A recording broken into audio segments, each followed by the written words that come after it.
బెజవాడ ఇంద్రకీలాద్రి పర్వతాన 9 మూరల స్త్రీలు పుట్టేరు. మంగళగిరిలో మాయవాదులనే వైష్ణవులు కలహము చేత 2 తెగలై కొట్టుకు చచ్చేరు. మలయాళంలో మందపాలురు మనుజులతో మాటలాడేరు. కారెంపూడిలో కలహాలు పుట్టేను. మాచర్ల చెన్నకేశవుని మహిమలు అంతరించేను. చక్రాంకిత సంభవుండనై నేను ఉదయగిరి శిఖరాన నిలిచేను. సూర్యమండలమునందు వాక్ వాక్ అను శబ్దము పుట్టేను. ఉత్తరాదిన మర్రిమాను తొర్ర నుండి ఒకడు నెత్తిన కొమ్ములతో ఉద్భవించేను. తానే భగవంతుడనని చాటేను. నా భక్తులు నమ్మకుండేరు. పడమట చింతమాను తొర్ర నుండి ఒక దిగంబరుడొచ్చేను. తాను దక్షిణానికి ధీరుడనని చెప్పేను. భక్తులు నమ్మకపోయేరు.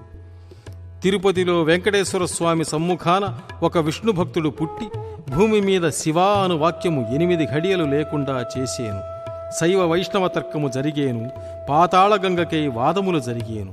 ఆ గంగ బెజవాడ కనకదుర్గమ్మ ముక్కు పోగునంటేను. గరిమరెడ్డి అచ్చెమ్మ వంశము నిర్వంశమయ్యేను. సూర్యచంద్రాదులు ఉన్నంత వరకు గరిమరెడ్డి అచ్చెమ్మ కట్టించిన చింతమాను మఠంలో నేను ప్రతిష్ఠించిన శివలింగమునకు నిత్యపూజలు జరిగేను.